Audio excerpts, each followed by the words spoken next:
Hi, good evening, everyone.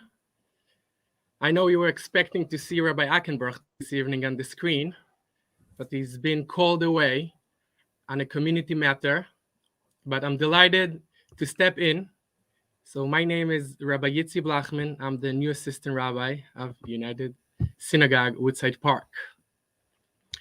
It gives me a great pleasure to introduce our guest speaker this evening, Dr. Charles Landau. Charles is noble historian and public speaker with a passion for Jewish history and culture. He leads many trips over the Western Europe, in Russia, Krakow, Berlin, and for sure in the Holocaust camps. In England, he was running groups to York, and he's one of the experts and creating programs on the history of the city. So tonight, Charles will discuss a very complicated character in Jewish history about RUMKOWSKI. Please. Okay, good evening, ladies and gentlemen. Firstly, thank you to Jacqueline, who has given so much time for helping me to set up this evening. And thank you, Rabbi Yitzi, for your kind words. This week, today, and this week, and this month are very meaningful in Jewish history. I noted in the Times today, it recorded that the Warsaw Ghetto was established on this very day. It is Remembrance Sunday week. It was Kristallnacht, and it is in this month, and it was the month as well of the establishment in many ways of the Lodge Ghetto. The Lodge Ghetto and the story of RUMKOWSKI is not like any other ghetto. RUMKOWSKI is one of the most controversial gentlemen of the Holocaust. But to some, he is a savior. To others, he is a traitor. And to very few, he is a hero. But it raised many more problems. Hannah Arendt, the great Jewish philosopher with a street named after her in Berlin, she is also very controversial, and she examined the role of Jews in their own destruction. And she sees that RUMKOWSKI is a prime example of the moral and ethical problems that existed within the Jewish world during the period of the Holocaust, and RUMKOWSKI was a prime candidate of that. In 1939, on the 1st of September, Poland was invaded by Germany on the 1st of September, and it was 1 week after they had come to the agreement with Russia to subdivide Poland between them. The Soviets didn't invade Poland till the 17th of September, and the campaign of invasion of Poland didn't end till the 6th of October. These are the territories of our interest tonight. And you can see there a title underneath with rather an interesting word, Territories of Poland Annexed by the Third Reich and the Soviet Union. I think they probably mean annexed. The lines of partition between these two empires, as they were or would be, are drawn up on the 21st of October 1939, which basically divided Poland into half. When the Jews were in Lodz, you can see there on the map, just there, they are in Vaterland, which is a part of Poland which was annexed to the Große Reich, to the German Empire. And Lodz falls in just by the border. When the Germans invaded Poland, there were approximately, give or take, 3.3 million Jews in Poland. And it would be that immediately around 1.3 million Jews would flee to the east, leaving around 2 million Jews in Poland. Now, when the Germans came to Lodz, which the Germans now being a part of the country annexed into Germany, Germany renamed Lodz Lichtenstadt after Lichtenstein, who was the general who conquered Lodz in the First World War. He would die in 1936, and he was an avid supporter of the Nazi Party. and places which were recognizing him have had their recognition removed as he's no longer acceptable. His statues have certainly been pulled down. There in Lodz, in Lichtenstadt, the Jews remember that in the First World War, when the Germans invaded, they were actually quite kindly to the Jews. So many of the Jews in Lodz and other areas in the surrounding parts of the country thought that the Germans, despite all that they knew about, if they knew about it, that had been going on in Germany, expected, hoped, and even prayed for that the Germans would be towards them as they had been in the First World War. However, Richard, let's go back just one. Richard, or Reinhard, we should say Reinhard Heydrich, ordered very early on September 21st, 1939, the establishment of Judenrat, Jewish councils. Heydrich was the master of the final solution. He was one under Himmler, and he was over Eichmann. And it would be he that would establish the Wannsee Conference, which would take place, where they would discuss the detail of the final solution, which had already been decided before the Wannsee Conference. Heydrich would be a man of virulent anti-Semitic ways. He was an archetypal Nazi, and he would be assassinated in 1942. Operation Reinhardt would be the name for the operation to destroy and murder the Jews of Poland. And in doing so, he believed that you needed to establish Jewish councils. The Jews had traditionally and for centuries organized their own affairs. They had run their education, they had run much taxation, they had run much to do with food and many other aspects of life in general, hospitals and other such things. And Heydrich saw that those same ideas would be included in the new Jewish councils, and the Judenrat would have somebody who would be there at the head. However, let us not move away from the ultimate truth, which was strictly secret and is mentioned here by Friedrich Übelher. Said he, the creation of the ghetto is, of course, only a transition measure. I shall determine at what time and with what means the ghetto, and thereby also the city of Lodz, as we'll call it, will be cleansed of Jews. In the end, at any rate, we must burn out this bubonic plague, the Jews being vermin, the Jews being plague. Übelher, in fact, was dismissed by Heydrich and didn't remain in his position for very long in responsible for Lodz, because as we'll see later on, when they wanted to move 20 to 38,000 more Jews into Lodz, he absolutely objected, saying there was no room for any more Jews. As far as he saw it, Übelher, and as Heydrich saw it, the establishment of ghettos was to weaken, starve, and work the Jews to death. The only problem with that particular method of killing is that it's very slow. When they established ghettoization, this is the method whereby all Jews from the surrounding areas of any particular large city, such as Warsaw, Minsk, and other places, Vilna, and Lodz as well, would take the Jews and isolate them from the population among whom they lived. They would be seen to not be able to work with them, live with them, eat with them, associate with them, do business with them in any way whatsoever. And isolation would lead to total deprivation. They would have not enough food, not enough clothes, not enough shoes, not enough of those essentials in order to live a reasonable life. And in these ghettos, deprivation would ultimately lead to expulsion. And this is where Übelher and Heydrich saw ghettoization as a temporary measure, because this expulsion would lead to deportation or using another word for it, which would lead ultimately to murder. Now, this ghettoization plaque is taken from the Bavarian Quarter in Berlin.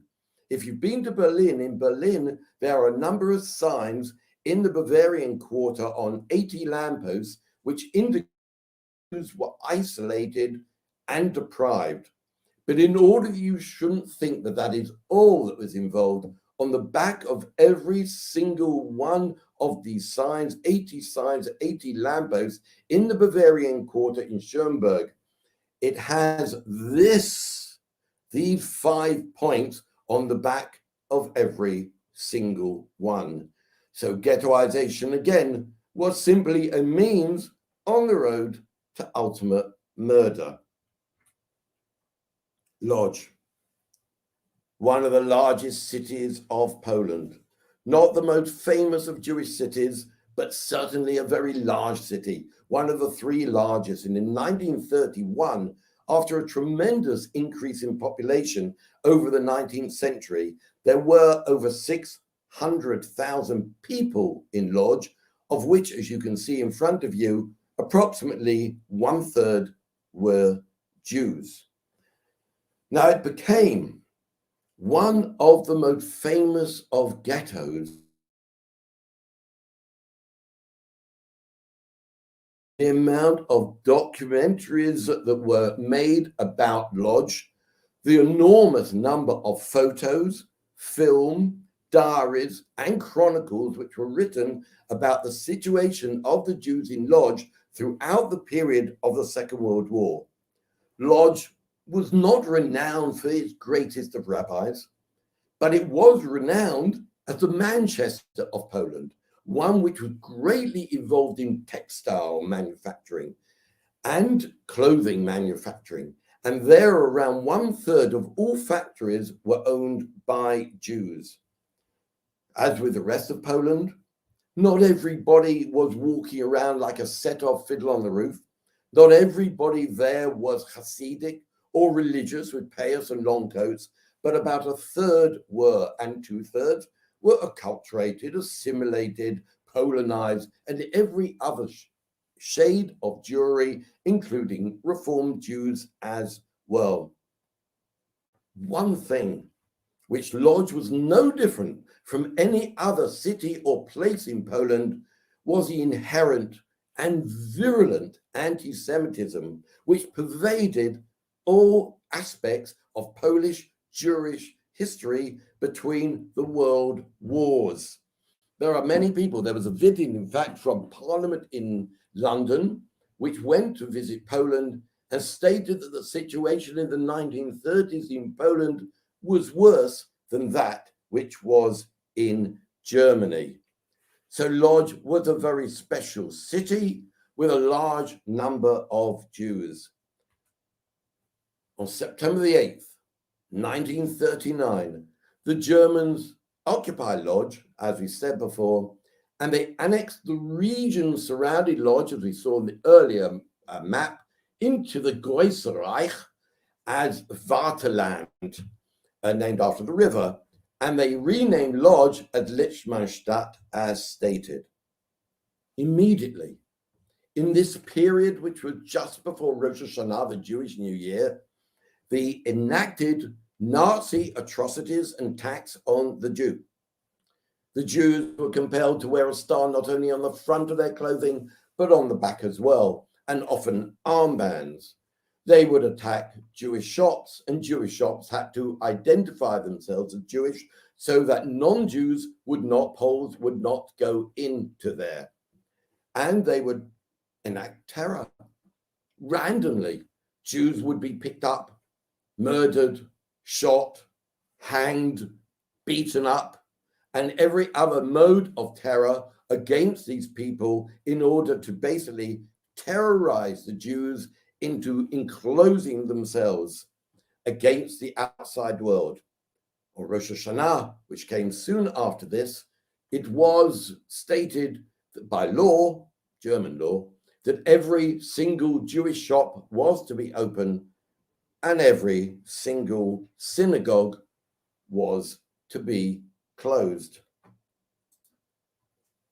There were a number of famous shuls in Lodz, and any of you who come from Lodz or grandparents that came from Lodz, maybe they prayed in this very synagogue. This was the Wilke Shul, not the grandest, not the largest, not the most beautiful, but famous for its cantor, the Chazan Vinograd. And the Wilke Shul would become yet more famous as one of the shuls that were all destroyed around this period in November in 1939. Each and every one, except for one small one, were destroyed. But the Wilke Shul, like all the others, had only been built at the end of the 19th century. They were hardly 50 years old, most of them. They were part of the great show of beauty that they wanted to give to the Jewish people through their synagogues to show how successful the Jews were. But the Wilke Shul would be famous for two reasons. One, they worked at believing that by learning for 24 hours a day, they believed that the world would continue to revolve and to exist as long as there were always people learning. And for much of the time of the Wilke Shul, there were always people learning Torah, Talmud, and other areas of Jewish learning in order for the world to survive. But we know it, unfortunately, where it is the famous shul becomes infamous. And we have more information and more film of the inside of what this shul looked like, unfortunately, as a result of the Nazis themselves. For they would force all the Jews in, questionably, Tuesday, we'll come back to that, the 14th of November, yesterday, 1939, to carry out a service with a chazan, with people in a packed shul, with a bimah and the ark and taking out a Sefer Torah. And this would all be included in an idea which already existed called the Ewige Jude, which is the eternal Jew, which was based on a previous translation of the Wandering Jew. And this idea would be included in a film by Fritz Hippler. Now, this film, the Ewige Jude, many of you have seen without question. If you haven't sat through the whole film, which I have more than once, you would have seen bits and pieces of it from different places. And it is virulent and it is revolting. And it does show the Jews as a plague, as mentioned before. It shows them as vermin. It indicates they are rats running around the world and occupying it. And this poster down below is taken from an exhibition explaining why the Jews are so revolting, why the Jews are vermin, from an exhibition which took place in 1937 and 38. So the actual date on this of 1938, I think it says, is before the actual coming out of the film in 1940. Said the Germans, this film is unique because it is, they said, no fantasy, but it is undiluted reality. It portrayed the Jews as controlling the world, as controlling the finances, as the Rothschilds with their claws around the globe, and every vile attribute you could give to a people was placed upon the Jews in everything to do with their Ewige Jude. There is a rather nice story. On a Tuesday, they said, the 14th of November 1939, was the day in which these Jews were compelled to sit in this Wilke Shul. And it is said that the Chazan on that particular day took out a Sefer Torah. And you can actually hear a recording. And in it, as he takes out the Sefer Torah on a Tuesday, he says, Hayom Yom Shalishi, today is the third day of the week, knowing that anybody who knew would know that there would be no reading of a Sefer Torah on a Tuesday. This, according to some, is a very nice apocryphal story, because there are those who have spent hours listening to every nuance and listening to every word which is being said by Vinograd, the cantor, the Chazan, and they can't quite detect it. But whether it is true or not, it could have been on a Tuesday, and maybe he did say that in order that people should know. Everybody in that film, and you can see the inside of the beautiful Vilka Shul, if you just want to watch just that bit of the Eva Yehuda, afterwards was taken out and murdered.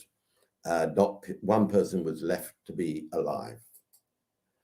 The Lodge Ghetto, started in February of 1940, was established and closed in by April 1940. It was unlike any other ghetto. There was no wall. There was simply an area which was, unlike Warsaw, surrounded by wire and fences. But what they did was the Germans moved all ethnic Germans out of that area of Lodz where the Jews were and put them all around the ghetto. So the Jews literally had nowhere to go. Any Jews escaping or getting out of that ghetto there were quickly picked up by the ethnic Germans and returned and hanged for having attempted to escape. The elder of the Jews was one RUMKOWSKI, Chaim RUMKOWSKI. He was a man who had no compunction in calling himself king. And he ruled, as it were, over 164,000, because a number of Jews, if you remember, there are over 200,000, but a number have fled where the Germans invaded, in an area which was approximately 1.6 square miles. In this ghetto, which was completely sealed off, it would be the Germans who would provide any food which there was.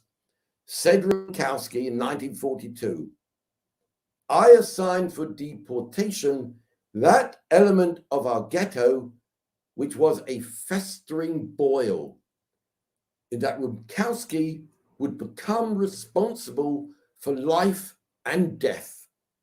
He would decide who would live, and he would decide who would die. And those who argued with him or debated with him or showed disrespect to him would be deported.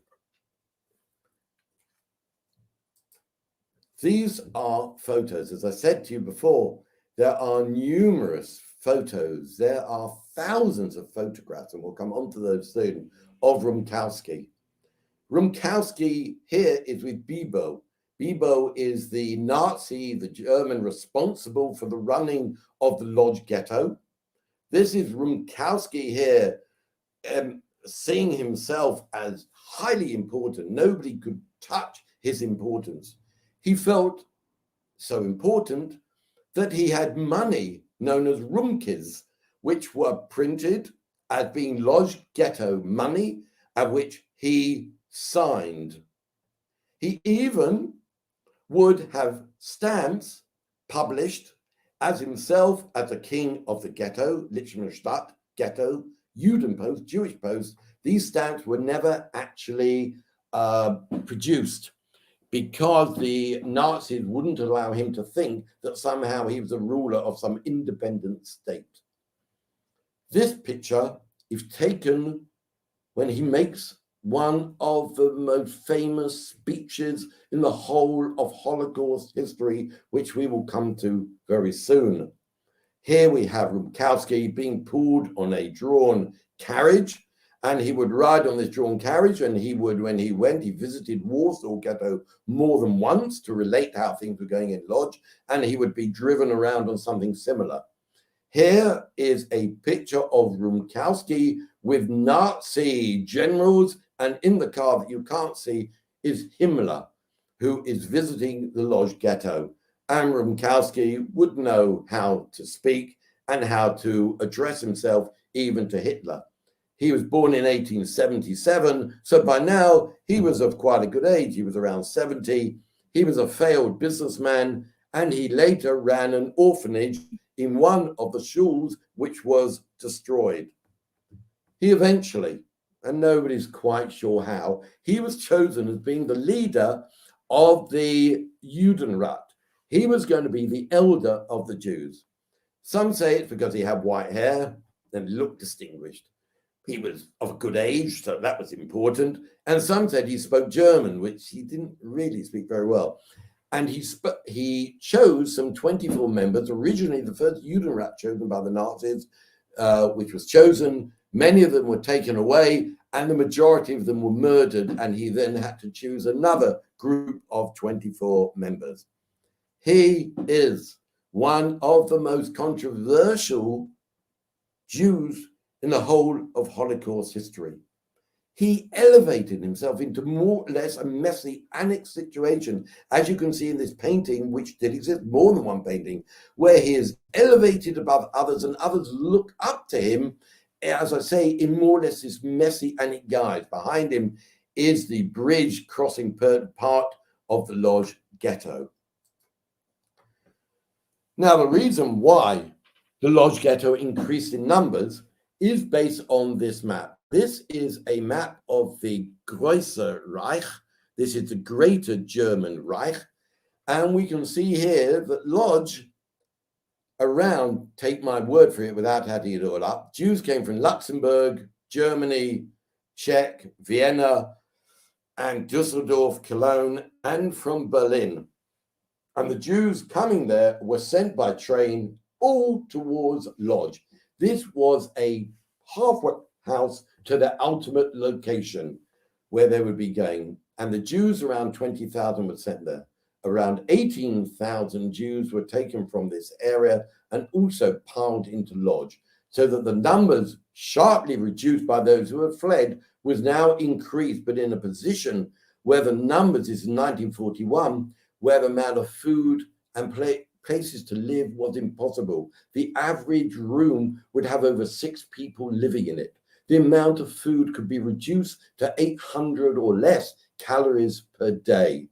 If you worked in certain situations, you could get more, but people were essentially starving. And you'll notice here that Lodge is situated between Chelmno, the camp purely for killing people, and Auschwitz, the concentration camp. And there are a number, which I've known from Berlin. Different transportations went out on the 18th of October, the 24th of October, the 27th of October, and the 1st of November. And the Jews would flood in and often were completely unaware of what was going to happen. It is said of Berlin Jews who came in and asked, where can we buy cheese? But there was no cheese to buy. There was no food to buy, really. If you go to Berlin again, into Grunewald, a rather pretty area of Berlin, there is Gleis 17, platform 17.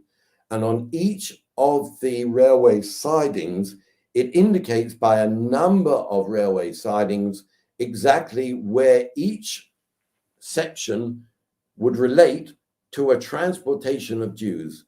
And here we can see 18th of October, 1941, 1,251 Jews are sent from Berlin to Lodge, to starvation, to a life beyond anything that they could have imagined.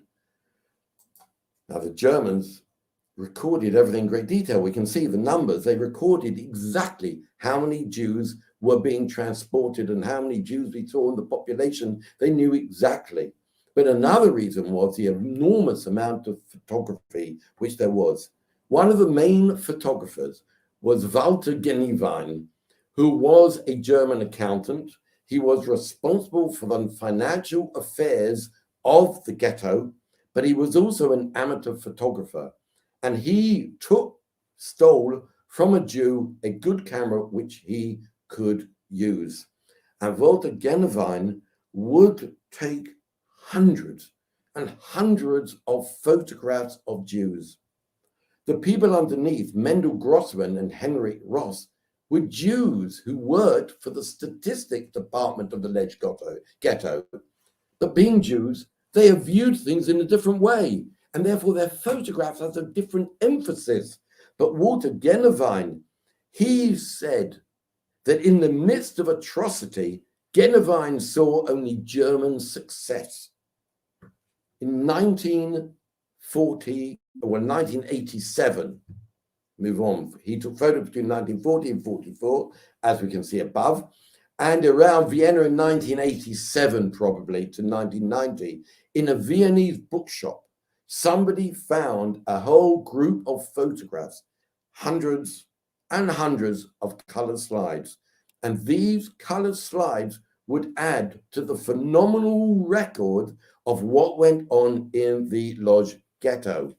At the same time as Mendel Grossman was also taking 10,000 photographs, who died in 1945 on a death march, and Henrik Ross, who also took hundreds and buried them, recovered the photographs in 1945 and would later die in Israel. These are the photographs taken by the Jews. These are Jews being hanged. These are Jewish children celebrating whatever it is they're celebrating. And these are Jews being pulled on a barrow to the police station from where they would be put on trains to their ultimate destination. Said at the time, unser einziger Weg ist Arbeit. RUMKOWSKI said, unser einziger Weg ist Arbeit. Our only way is work. He believed, and he said to Himmler in the photograph we saw earlier, the only way we Jews will survive is if we keep working. We need to work. And he would have a factory here and a factory there and a factory here. Jews, as long as they are working, he believed that work was the ticket to survival. He would therefore agree with German demands. He would involve the German authority. He would go greatly against and make speeches against anybody who set out with rumors that Jews, when they were being sent out for work, were being murdered. And he said it is one quote, on the 15th of November 1940, on this very day, probably around this very time, he said it is 100% false. Nothing bad will happen to people of goodwill. But it was an illusion. This bottom photograph is the fecal carriage. This is where all the feces remains were taken. Everybody involved in that would die from typhoid. But whilst RUMKOWSKI was intoxicated with power, a megalomaniac, a collaborator possibly, he would sacrifice the many to save the few. And he repeated in January 1942 the same speech as he said 2 years before. People of goodwill will be okay. We have to keep working. But by mid-1942, a Rabbi Schulman had returned, in fact, one of the very few to return from the death camp at Chelmno. And he would say, believe it not, you people of the Lodge, when you are transported, when you're moving out, you are going to be murdered. There is no salvation. And the Germans asked of RUMKOWSKI for 20,000 more. And they asked him for 20,000 children. And then everybody knew you don't ask for children to work. Those rumors about death are in fact absolutely true. Said he, a grievous blow has struck the ghetto. They are asking us to give up the best we possess. The elderly. I never imagined I would be forced to deliver this sacrifice to the altar with my own hands. In my old age, I must stretch out my hands and beg, brothers and sisters, hand them over to me, fathers and mothers, give me your children. This speech, which is much longer than what you see here, is considered the most of the Holocaust. In the aftermath, in July 1944, it was the only ghetto remaining in Poland, main ghetto remaining in Poland. It is the longest lasting. Established in 1939, it had been now going over 4.5 years. Was RUMKOWSKI a hero? There were over 68,000 Jews alive in Lodz. In July 1944, the Red Army reached the Vistula River. They stopped just 70 miles before Lodz. And then they didn't move. They didn't move. And in the time between July 1944 and August 1944, the rest of the Jews of Lodz were murdered in Auschwitz. And those 68,000 Jews were all, as they said, resettled. But was RUMKOWSKI a hero? Had the Russians, in fact, moved forward and saved the Jews then? Would he have been a hero? Would he have been the one person who had saved a phenomenal number of Jews, but history just worked against him? Look at the numbers. Warsaw, 310,000 Jews. Chernigov, rather than hand over Jews, committed suicide. Of 310,000 Jews in Warsaw, 200 survived. In Minsk, Mishkin, the head of the Judenrat, worked with the resistance. For that, he was murdered. Yaffe took over from him. He continued to work with the resistance. He was murdered. They both wouldn't hand over the Jews to the Germans. 13 survived. In Lodz, where there were around 200,000, RUMKOWSKI was murdered. Around 870 survived. He handed over Jews. All the heads of the Judenrats were puppets, and there were essentially no survivors. But what happened to RUMKOWSKI? It is said that RUMKOWSKI was taken away, as we know the date in August. He was taken away and sent to Auschwitz. He believed that showing a letter, he would survive. He believed that he would have special treatment on arriving in Auschwitz. But was he murdered by fellow Jews who believed that he was an absolute evil for having turned over so many tens of thousands of Jews to be murdered? Or was he, as some said, murdered in the gas chambers? Or even other stories go that him and his wife and his adopted son were not even taken to the gas chambers, were burned alive. Whatever it was, you judge as to whether RUMKOWSKI was in fact a hero or not. Let me end with a poem, or a bit of a poem, of Yitzhak Katznelson. Yitzhak Katznelson was the poet of the Holocaust. Himself escaped eventually to France, where he was arrested and sent and was murdered in Auschwitz with his son. But he did live in Lodz for a while. He wrote, my Yiddish isn't good enough to say it in Yiddish, a poem of the murdered Jewish people. Said he, I had a dream so terrible, my people were no more. I wake up with a cry. What I dreamt was true. It had happened indeed. It had happened to me. Thank you very much.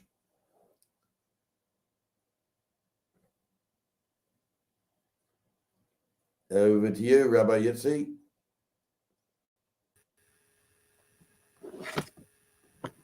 Thank you very, very much, Doctor. It was amazing. We really learned a lot about it, about our history. It's so important to dig in and to learn about it. So really, really thank you for that. And we really appreciate it. And looking forward to see you in more lectures, Bezrat Hashem. So thank you very much. And we're looking forward to see you in the next Monday event Bezrat Hashem, we'll have a speaker at Monday, 8:15. The topics will be about Speaker's Corner. So looking forward to see all of you over there. Have a great evening. Bye-bye. Thank you.